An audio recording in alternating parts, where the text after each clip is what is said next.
Right, we are back. We're running that number podcast. So Sunday just gone on the time recording. Me and Ben attended the charity game, the Bryn Hargreaves Memorial Game. Uh, Good little day, would it, Ben? Yeah, it was brilliant. Good to see so many ex-pros out, and must have been must have been over 1,000 people there. I'm Yeah, guessing. really, really good turnout. Oh, game was fun. Good little setup at St. Pat's for anyone who's been. They'll know that, and they'll have hopefully got a good bit of money in for it for rugby league cares. Yeah, that's just the main thing. Um, I will give a big thank you to Liam Fox for getting us involved and making us a part of a special occasion like that. Hmm. And especially speaking to Bryn's mum, Maria. Uh, Overwhelmed to say the least. She was, and it was nice to speak to her and get a see a smile on her face after everything that's gone on. Um, Also want to say thanks to the players who took a bit of time to speak to us.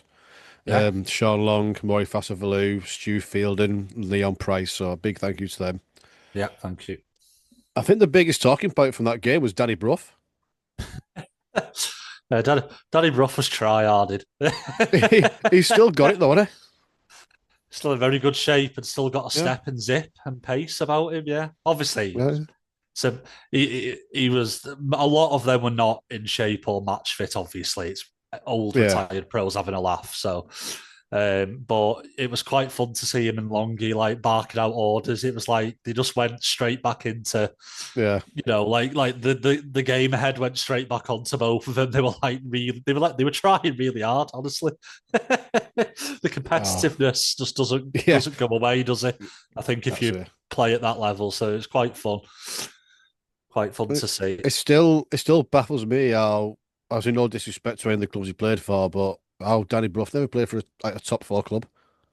Very strange. I mean, I suppose he was at Huddersfield when they did flirt with being a top club for a bit, so that probably was the Yeah. reason Was he that when never they got got a to move. when they finished league leaders? It's when they when one league leaders, yeah, and I think they were top four a few times, maybe. Um, so I think around then he probably would have had his move, but Huddersfield were actually doing quite well for a good few years there, and end of Nathan Brown's era, beginning of Paul Anderson's, they were a decent side, but they were just could never get over the line. And I Yeah. think when by the time that era had gone, he was probably getting a little bit too old, maybe for a big contract at a big club. But it's a bit of a weird one. I say, I mean, he's one of those players I've always admired. He's just never quite cracked it at the top level, did I? I'll always remember Scotland versus New Zealand.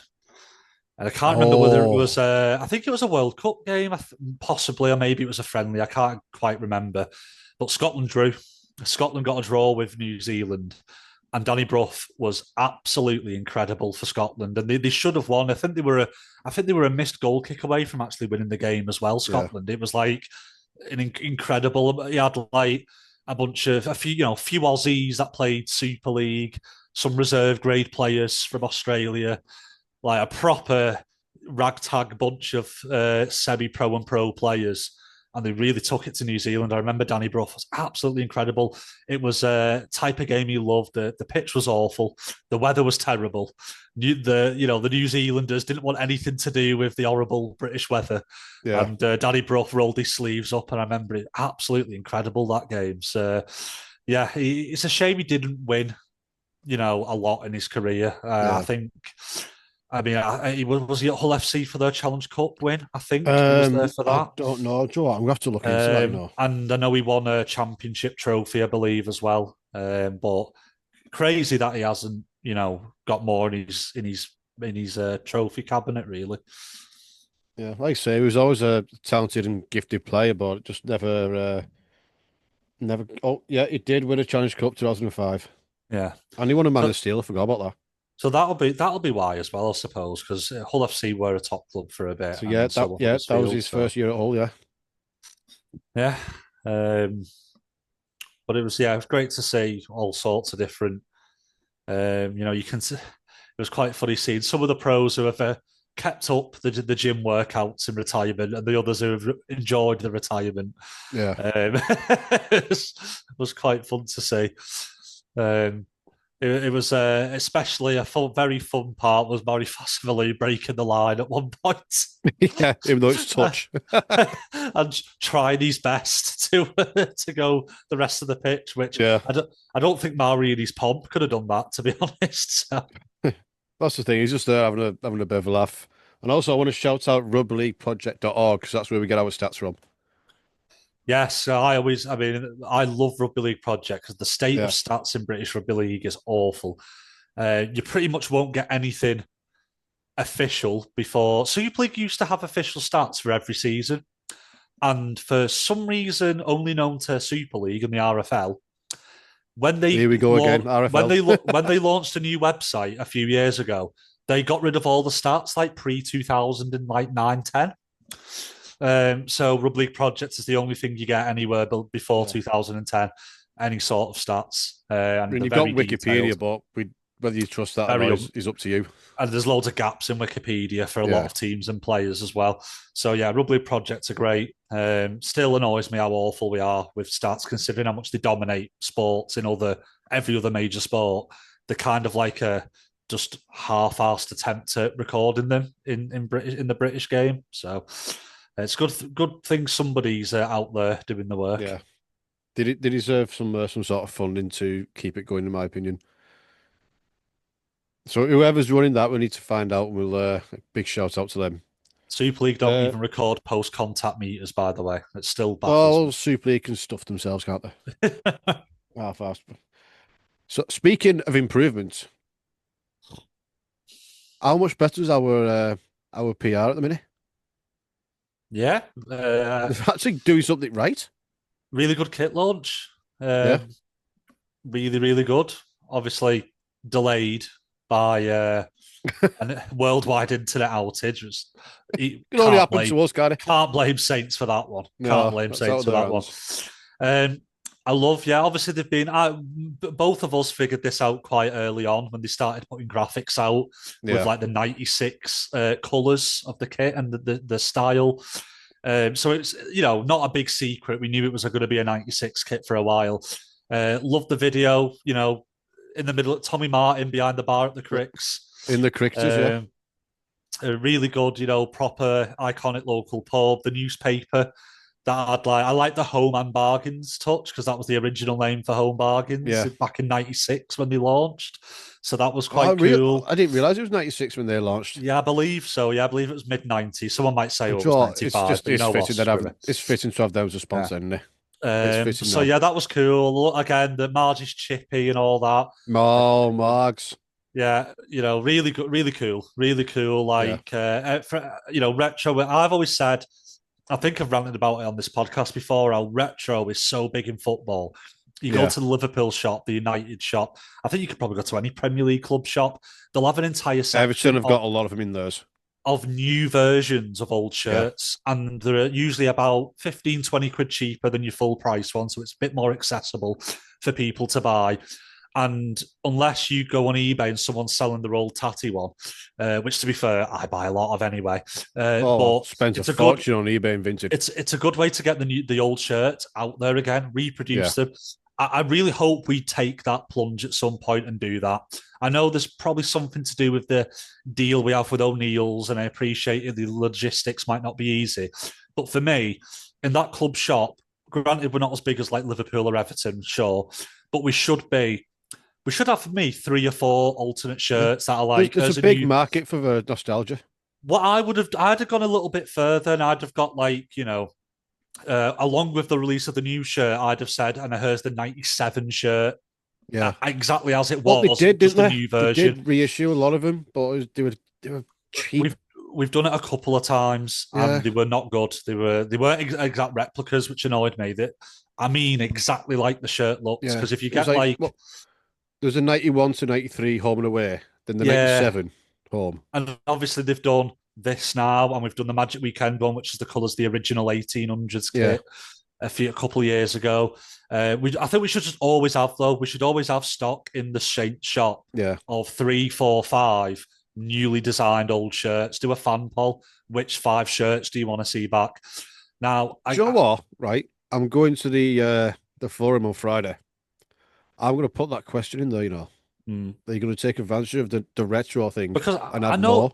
I know what like the argument against it is. It's well, less people might buy the shirts we're releasing every year, but I'm not sure how true that is because Look, how many people people you see with older shirts on? the people still I think people just buy both. I think a Yeah, lot of people would buy both. Like I so would. many fans, especially families, like buy they don't just buy like one thing from a Saint shop. You see them going out with bags full before Yeah, Christmas every year. Like I think it's worth a try. And you know what? If the sales of the new home and away like completely go down, then you stop it. Fair enough. You don't do it again. I'll But just have it's worth a one trial. retro shirt. Maybe just one, yeah. It's worth a trial, I think, to have one or two. Like maybe that's fair, yeah. Have one or two, get a fan vote in for which one you want us to reproduce. And I think they'd just sell extra. I don't think they'd lose money. I think they'd get more money. I Yeah, think a lot of people would buy the home shirt or the away shirt and then get that as well. I think they would. So, yeah. Like pin badges, which obviously we banged on about a lot. No, obviously, due to a certain person that we know, there's a market for it. mm. You know what I mean? So why not get him into the club and go, I'll tell you what, let's work with you.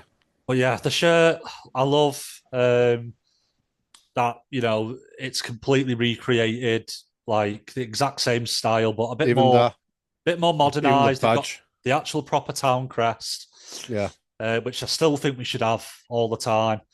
And Home Bargains with its color scheme manages to integrate fairly nicely with it. To be fair, and yeah, I think the actual range, like we said last week, that the match day and training range were the best they've been for a while.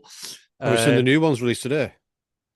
yeah, I'm The not Hall big of on the Fame new one. ones. I'm not big on the Hall of Famer ones, but I know I don't mind it, I don't mind it. it's a It's a nice nice little nod. touch.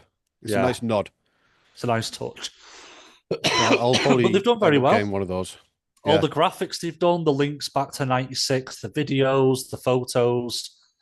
Yeah, We real noticed as cool. well, where they get Real into the cool. car, that's where Nosey Road was, on that housing Yeah. estate there, the new build hmm estate. So thumbs up. Yeah, do more of Yeah. this. You can actually. I will notice something. I will say we'll have to pick them up on something on the Hall of Fame stuff. They spelt Kieran Cunningham's name wrong um, on the photo that they've put on the back of the first printed ones. I And hope Paul that's Lachlan I hope it's only a prototype, that one. and Paul Lachlan is not on it, despite being in that Hall of Fame list. Oh, really? So I'll have to have a word with my mate Paul in. I'm sure that's just teething problems, and it was a prototype for the models to wear. But come on, lads, you can do better. You've shown us in this entire '96 campaign you can do better. So can we have a fresh start of better, more engaged, and more inventive media in 26 as well to go along with the new coach and the new players and the new? It seems like a real new chapter. Let's hope we have a new chapter for the media side because it's been pretty embarrassing. I think we've got to say most of the since, and I don't know if it's completely him. I'm not putting all the blame on his shoulders, but since we got, I believe, the head of media worked at Cass before us in a few years ago, it's been pretty abysmal, our media work and our fan engagement on the media Yeah. side. And even simple things like there's just constant typos in every article he posts on the website. Something I wouldn't expect like a year 10 high school student to do. So come on, let's have a big fresh start and hope there's no more of that really poor, embarrassing media stuff next year because this was good. This was good. Yeah, it's been it's the best we put out for a long time. Not just the kits, like you say, what do you call it? Nope, it's gone. Never mind. The campaign. But considering with the 96 team, double winners that year, post up to Wings dominance, the team we had, it's And disgusting. the year I was born, for anyone who's Oh, interested. well, there we go then. Yeah, the year our Benny boy was born. So I it's was it's a good 10 that year. year. It's a good year, '96. It's a good It's a year. good vintage. But I mean, to look at, in fact, that new shirt, I'm going to have to get Prescott one on the back of it. Just because of how iconic those pictures are with him wearing that shirt. Mhm. When you look at some of the players, I mean, Steve Prescott, Scott Gibbs, Paul Newlove, Anthony Sullivan, Carl Hammond, Bobby Goulding, Paulo Perolina, Kieran Cunningham, Chris Joynt, Danny Arnold sort of gets Uh, forgotten about these days. yeah, I think Um, was Ian Pickavant in that team as well. Ian Pickavants was there, yeah. Mm, good player. Gorgeous George himself, Adam Fogarty. Mm. Mad to think he's played for us and been he's gone from having a scrap with Neil Cowie on a Good Friday game to having a pretend scrap with Brad Pitt in Snatch. I mean, fair play to him, like, fucking good on him. Alan Hunt, Tommy Martin, Vila Matautia, Chris Morley, Andy Northler, Paul Anderson, Phil Vivers, my godfather, believe it or not. Yeah, Phil Vivers. Yeah, my dad was good mates with him. So yeah, double winners. Remember being at Wembley for that Challenge Cup final, and it was not looking good at all. Robbie Paul scoring the first ever hat trick in the final. I thought, oh. And then he's not really well respected these days, but up steps Bobby Goulding, Mm. Bobby's bombs, and just absolutely destroyed the fullback. Yeah, poor Nathan Graham, who had an Yeah, absolute nightmare at the back that day. yeah, and the aforementioned Steve Prescott he benefited from those Bobby's bombs a couple of times. So yeah, it was a very good year for us. Well, I'll say as well for any younger fans who want to go back and watch it, there's a couple of It's all YouTube over the place. channels who have good highlights on. If you just search like St. Helens and the year or St. Helens versus someone in the year, I believe it's Super Saint 101. I think the channel Oh name is. yeah, I've There's seen a that one. Yeah, lot of good ones. that's a good one. There's Rugby League DVDs on Facebook. Used to run a website where you could order them through there, but doesn't have that anymore. But you can still message him through Facebook, and he's got a host of old games. You can literally just ask him what Saints games from '96 have you got. They're like £2 each for a game, and you can get them delivered to you on CD. And the Saints TV, which has loads, and that's what I've been doing recently. Is going back through '96 and watching a lot of games. I obviously wasn't there or was way too young to go to. Um, and must say it was. I understand why the grand final has stayed and has got the legacy, and we need more big money events for our little northern sport. I get it, but there was something about a proper league Yeah, race. You had to win the league. You didn't just win it, then go into a postseason tournament to be a champion. You were rewarded as for doing what the hardest thing to do is and be first after a full season.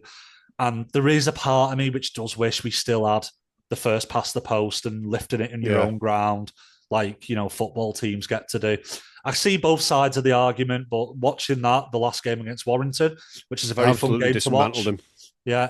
I don't know. There's just something about that like, because we know there's not a lot of stakes, because we don't have, European competitions, and there's only one cup competition, which is pretty small due to the amount of teams. You get a bit away through the season, and most teams just don't really have anything to play for. Yes, technically the playoffs, but anyone kind of knows that it's just kind of you know. Apart from the greatest ever lead side a couple of times, no one's really done that below third. So, you're not really playing for anything, getting sixth or fifth to get into the playoffs. Watching back through '96 and like hearing the commentary like talk about every game seemed massive. Like away at London, which would be a nothing game, and it's huge Yeah. because Wigan are 1 point behind and Saints almost Well, it bottle it, was at the time. I've got the and final table up here. Well, London finished fourth. and there was a game at Warrington away too, which is a great one. There's highlights on YouTube where again, all right, you want to win because it's Warrington, but if you lose, doesn't really matter. Well, it did. Every game mattered because Yeah, Wigan was so close behind Saints all year, and you can feel it in how dramatic and tense like games away at Castleford are and things like that. Like games these days that'd be kind of, well, we hope we see some good tries, and that's all you hope for because it doesn't really matter if you win every single one. I do think we missed that. As yeah, good as the grand final is as a day out, as a big 60 plus thousand attendance, I really do think we miss how much it makes every game matter in Super League, just having first place win the league. yeah. Even Um, before Super League, you had the Premiership finals and all that carry on. yeah, which again, that was very odd because league winners were the champions, and then you just had a separate Premiership trophy afterwards. Yeah, which I always thought that was odd looking back at that. A very bizarre way of doing yeah. it. It's just adding another game to the calendar, really, wasn't it? Yeah. Especially when the league leaders were called the champions. So what the what was the Premiership for? I don't know. Mad. Seemed a mad standard rugby league madness, but I think on the side of I think we shouldn't have playoffs. Because if you want your big day out, you've got Magic Weekend and you've got the Challenge Cup final, which I think has been hurt by the grand final because you've basically Yeah, a got, little bit. and we talked about this in an earlier episode where it's essentially another knockout competition. It's like the old Premiership, but you just become champions by winning it.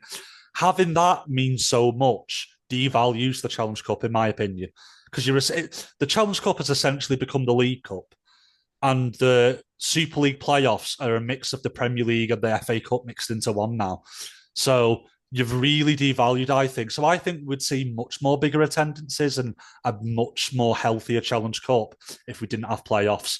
This debate has been done to death, though, and I don't think it's going anywhere. But Yeah, it would be great knowing that when I'm away at Wakefield, when I'm at home against Bradford, like that, it's as big as a Good Friday every game, point matters. like because it really does matter.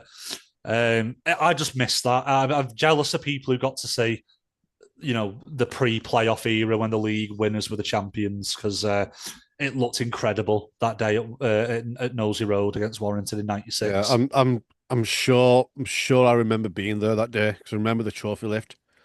But I 93 I started going with my granddad, so I did see a bit of it. And looking at that tape, well, the stats from that season, Nosey Road was a fortress, won every game there, lost two away. You know what I mean? We That's won what, incredible. 20 out of 22 games. And only just won it by a few points, I believe, did Yeah, we? Wigan lost one home game. So how many points did we finish above Wigan that year? Um, altogether, 1 point. 1 point. 1 point. We were on 40 points, they were on 39. So I mean, what a title race that is to only lose two games and only win the league by 1 point. It's down to Wigan drawing one game. That is absolutely incredible. What was it? Hang on. Yeah, they drew one, apparently. Yeah, which Yeah, a home game. A home game. I know I can't find the game, but but yeah, worth going Poor back. old Workington won more away games at home. They won two Workington, away games and won one at home. and it's a nice little stat, a nice little quizzer for any rugby league pub quizzes. Workington were in Super League Yeah, for 1 year, I an believe, original 12. in 1996. Yeah, they also Um, had Halifax Blue Sox. the Blue Sox, which was a very successful Oldham was endeavour. still up there at that time. Oldham, wow. PSG, which obviously the Catalan's the new version of that now, isn't it? Other than that, and Sheffield Eagles. So other than that, and London. Yeah, if it's a shame I can't remember the name of the book now, but there is a book I've read which goes into mentions PSG, and it's so interesting what that attempt, because obviously there is a heartland of rugby league in France, but it's in the Yeah. south of France. It's nowhere near Paris. Um, Hence Catalan Dragons and hence Toulouse. why you know. And if anyone wants to know like an even deeper dive into French rugby league, I'll get the name of it for the next podcast. But there is one about post World War II rugby league in France because the Nazis actually banned rugby league. Yeah, I Rugby, remember this. the I've rugby heard about this. union, the rugby union authorities basically got pally with the Nazis, and they wonder why we're so bitter about them, Union fans. I mean, come on. Yeah. And essentially, we might have a French competition like Super League today if it wasn't for that ban that lasted for years. And they had to slowly work the way up from the ground up, and it was mainly into the south of France and slightly into the middle. It's why there's a thriving semi-pro competition. It's why Catalan and Toulouse took off so well and so successfully. But the idea behind Paris was, well, we want obviously a big capital city because remember there was talks of mergers before Super League and that we want just big Yeah, you had like places. Huddersfield, Sheffield, and what was the other one? Yeah, they Gosford wanted they and wanted other the one. whole teams to merge. Warrington and Widnes to merge, Cumbria to be a team. All this Never going to because they work. wanted they wanted big areas and big things. You know, it was meant to be this European, as it was originally called, the European Super Yeah, League. Um, so Paris was chosen. The business model is incredible for tickets. They gave most of their tickets away for free for every fan. The yeah. idea was we'll give all our games away for free, we'll get big attendances, and we'll get money from sponsors seeing the big attendances and wanting to sponsor our club, wanting to sponsor the TV deal, wanting to sponsor the players. Now, the only problem is rugby league is not a big sport in France, so beyond the big promotional opener, which got a decent crowd, even free tickets were not being taken by people. So they couldn't even give tickets away for free. The TV deal they thought was coming in France never materialised. So their entire business model was based on big corporate sponsors, based on big crowds, and they ended up getting like 2 to 3,000 a game. Hence why soon into '97 they're gone. Yeah. Not far into it at all, but it's very fascinating. I'll get the names of those books for the next podcast because it's wild thinking that would work. We'll have free tickets, get 20,000 in, and all our money will just come from sponsorship. It has been Talk about tried. jumping the gun. It has been tried a few times in sport before and in business. It doesn't usually work because obviously there's a perception of if things are just being given away for free, there isn't really demand there. It's seen as something that's cheap, something that's not worth going to. There's loads of like in-depth discussion about it that I'm not smart enough to understand, but very interesting what they tried to do with Paris. Very insane, very wild. And Yeah. the mergers as well. You can read loads about them on articles online. And I think there's quite a few books written about that time, Maurice Lindsay and the like, putting forward all the mergers. Imagine what rugby league would be like today I know. if those mergers has happened. Saints had managed to avoid a merger, but Warrington and Widnes, close rivals, merging. There's no The way. whole It's clubs, like putting us and Wigan together. the whole clubs forming Humberside. Imagine FC and KR supporting one team. That's just not worth Now, thinking about, is it? obviously Huddersfield Sheffield, which then just became kind of Huddersfield and killed the Sheffield club. So they had to remake a new club from scratch. Yeah. Honestly, read the original stuff online, guys. It is crazy. Castleford Wakefield would be merged as well. It was just mental. Now, Well, we there's a can go question. into this a lot deeper next week because we'll have sort of lots to talk about. There we go. Well, I'll tell you what. I'll refresh my memory on my books and me the articles I've got saved, and we can do a deep dive into the potential what Yeah, might there have we been. go. There's a question for you guys.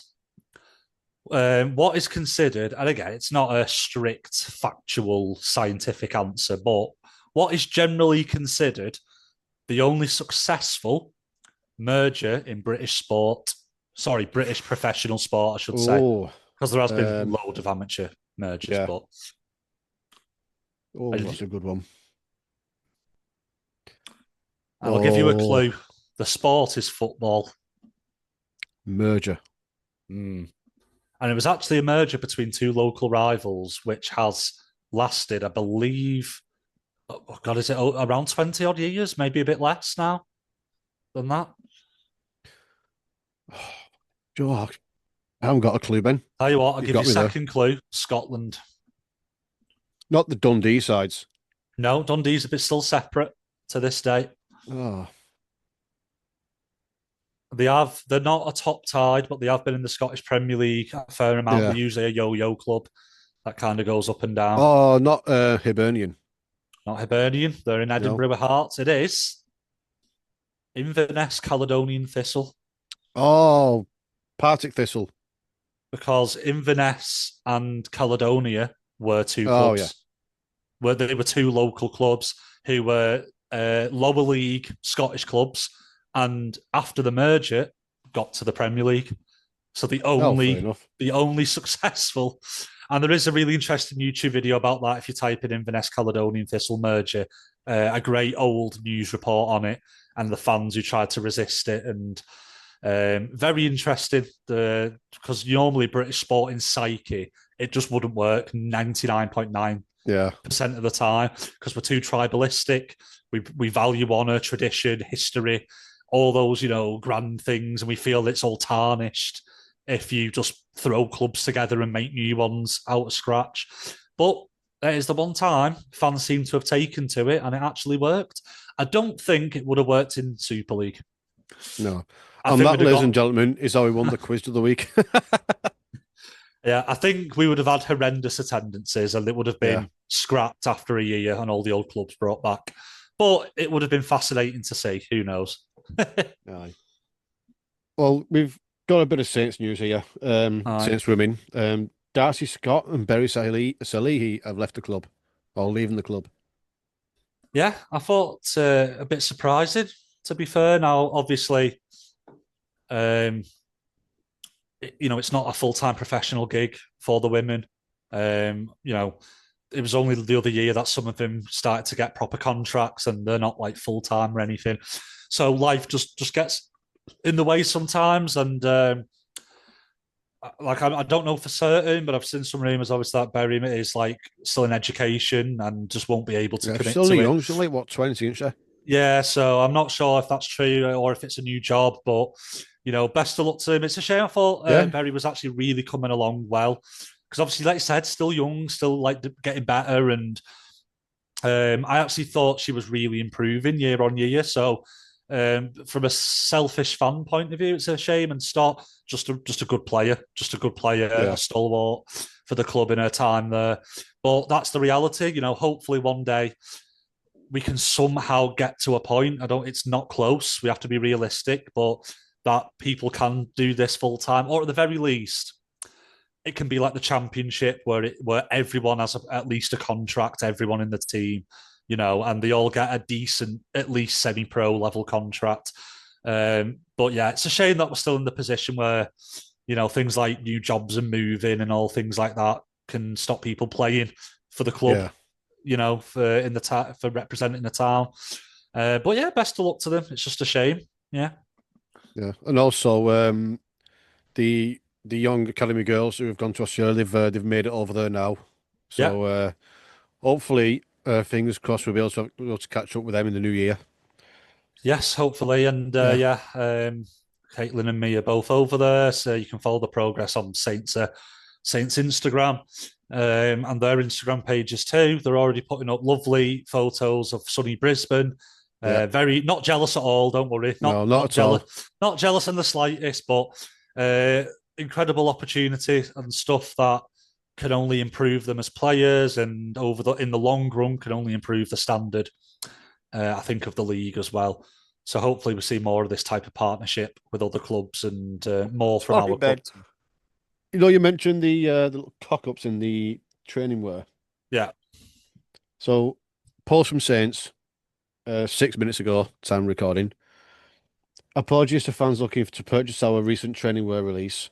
Following issues identified on the photography, the initial batch have been recalled by our partners O'Neill's. So At least he caught it quick. it wasn't just prototypes. It was in the actual full new initial batch at all errors on. Also revealed in photography. No, revealed by fans on social media. If it was Oh, the, the, revealed the in photographs of them in there. if it was revealed in photography though, they get those photos way before they post them. So no one has actually bothered checking the photos before they've posted them to social media. So I'm sorry, but you're back in the shit list again, media Yeah. people. I'll give you Yeah, some sort it credit out. before, but how do you not check photos closely before you put them on? It took me It's 3 seconds of zooming into those photos to find the errors. And I zoomed in because I knew they'd be there because I yeah. expect it from us. You I ain't expect lucky for it. I expect it from O'Neill's, and I expect there to be no actual checking from our side as well.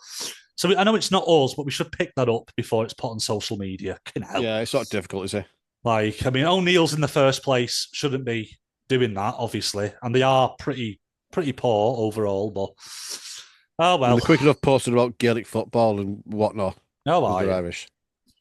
Quick enough Who for that. knows? With all these big changes in the RFL, and there's going to be loads of money in the sport in the next 2 years now, and we'll get Adidas in and sort us out. Yeah, Yeah. I'm pretty sure. I'm pretty sure. And well, moving on from that, Go on. there's rumours of a Yes, mid-season international with Papua New Guinea next year. I'm needs to for be it. one. Needs to be one. Yeah, needs to be a game. And we, Needs we to be said one. that Papua New Guinea are a side that we need to Yeah. be playing. Needs to be a mid-season one, and there also needs to be one or two pre-World Cup too. So Yeah, that's how it should be. And PNG are getting a lot better. They're taking a lot of big strides quality yeah, wise. They are improving. And I think when the new team actually comes into the NRL, I think within a few years they'll be maybe challenging New Zealand on their type of level, possibly. After all, the national sport of Papua New Guinea is rugby league. it is. It is. Um, Also on the subject of that international, though, it's just come to me now. Yeah. So off the back of that, I mean, you had James Graham. Oh, Ben's disappeared again. Um, Championing Andy Farrell as a England head coach. Yeah, I can see where he's coming from. Obviously, he's got a lot of coaching experience at a high level, but I just want someone who's coached rugby league at a high level, to Yeah, be honest. They're very different sports, and being a good player doesn't necessarily, as we know, make you a good coach. So I think it'd be overthinking it a little bit, that one. I'd want to see someone who's got a lot of experience at the top level in rugby league as a coach. yeah. Um, there's quite a few people I'd probably have over him, but I can see where he's coming from anyway. I won't mind so much if he came in and done assistant for a bit and then took over after that. Yeah, But I don't possibly. know if his ego would let him do that. Yeah, I doubt it after being a head coach now, but Yeah. So, um, Clinton Schifofsky has dropped Zach mm. Lomax and Ryan Pappenhausen after the alleged appointments into the R360. Don't blame him. He Yeah, wants nothing to do with a 10-year ban, so fair play to him. yes, and obviously we don't know exactly what's going on, but there must be some sort of like deal that's gone on there because obviously he was released from his contract. Yeah, So they must have agreed to do that. So there must be financially something going on there where he's willing to give up quite a lot of his owed money to be able to get released. And I'm guessing he's done that to try to get round the ban. I yeah. still think they'll try to ban them anyway. I don't know whether it'll hold up, but to be fair, it's so up in the air, this rugby 360 still. I know, there's We nothing don't. concrete. It's nothing concrete. It's not 100% that it's ever going to actually happen still. Yeah. They haven't even got a So TV deal or anything yet. doing that at this point, I think you're jumping the gun. Like you're really jumping the gun as a player. And I Yeah. think anyone trying to get releases from the contract to go to get around the ban, I think they're going to be in for a bit of a rude wake up call because I still think the NRL will try to ban them anyway, even if they don't leave Yeah. it, even if they don't terminate a contract, even if they get released. And I still don't think this is going to happen, or if it does, I don't think it's going to last very long. No. 5 years It, max. it really doesn't seem like something with good like stability behind it and good foundations, I should say. Um, if I was a player, I'd like go well, play a season first and Yeah. complete a full season, make sure everyone gets paid, and then go on then. But why anyone would do it now? I think you must be a lot of greedy agents out there, misadvising these players. So at least I think he's It's been got sensible. it's got a Vince McMahon's XFL It feel about it, has, hasn't it? Where it it's does, just yeah, someone's got a lot of money and they want to do something and they're not really that asked about it. It's just, oh yeah. yeah, look Making, what I'm doing. like I said, making teams up from scratch and just Yeah. expecting that loads of fans will turn up. Uh, I don't. I really don't think it's gonna. I just don't think it's gonna be. It's gonna go well. I really No, don't. it's just I think it's going down the shit pan quite quickly. Where am I up to? Yes, the Steve Prescott Foundation versus Mig Heim Fund Hmm. game at Ruskin. There's a lot of players been announced in the last week or so, which I've got here now. Yes. So far, and it's not on one side, it's just all together. Lou McCarthy Scarsbrook, Stefan Ratchford, Hmm. Derek Beaumont, Hmm. Mike Bennett, Benny Westwood, Gaz Langley, Chris Hill, Chris Joynt, Kevin Penny, Matty Hmm. Smith, Hmm. Paul Wood, Sean Long, Mike Cooper, and James Rober. And Liam Moore's going to be the referee. James Roby. Yeah. And there's also sponsors who are paying the extra to join in with the game, so fair play to them. Yeah, and we'll have loads of promotion around that closer to the time as well, so we'll go in there too. Yep, so we've got a store set up, and we are one of the match sponsors, so should be fun. Yeah, it should be a really good day Um, out, that one. yeah. Have we got anything else? I'm just having a nosy now, but I'm not seeing anything of note. No, it doesn't seem to be much. Obviously, we're in that off-season period now at the moment, so not a lot of news. Yeah, it's just that postseason slump, should we Yeah. call it? But we'll try and get one up. We'll get one up next week, discussing these, post-war, like basically some bit of history. We'll do some of that, Hmm. Yeah, and then the week after will be our 1 year anniversary, which we're going to put out onto the day.